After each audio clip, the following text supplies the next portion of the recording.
Hey everyone, welcome back to the channel. Today, we're diving into something super practical.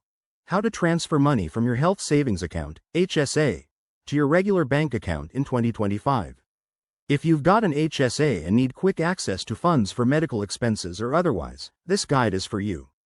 First off, quick refresher. An HSA is a tax-advantaged account that helps you save for healthcare costs, but with the new 2025 rules, transfers might be even smoother. Let's get started. Step 1. Log into your HSA provider's website or app. Most popular providers like Optum or HSA Bank have user-friendly portals. Make sure you have your login credentials handy. If you don't, reset your password right away. Once you're in, navigate to the Transfers or Withdrawals section. This is where the magic happens. Step 2. Select the type of transfer. In 2025, the IRS has simplified things with updated guidelines, allowing for easier electronic transfers.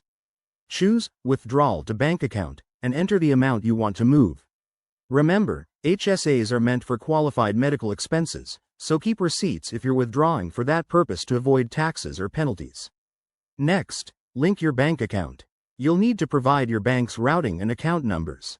Double-check these details to prevent any errors, nothing worse than a delayed transfer. The system might require verification, like a small test deposit, which could take 1 to 3 business days. Once everything's set, review and confirm the transfer.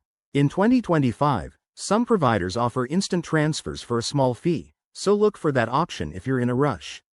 After initiation, the funds should hit your bank account within 3 to 5 business days, depending on your HSA provider. A few tips to keep in mind. Always track your HSA balance and contributions, as 2025 brings higher contribution limits, up to $4,500 for individuals. Also, if you're under 65, non-qualified withdrawals could incur a 20% penalty plus taxes, so plan wisely. And hey, if you're new to HSAs, check out our other videos for more details. There you have it. Transferring from your HSA is straightforward with these steps. If you found this helpful, give it a thumbs up, subscribe for more finance tips, and drop a comment below if you have questions. Thanks for watching, and take care.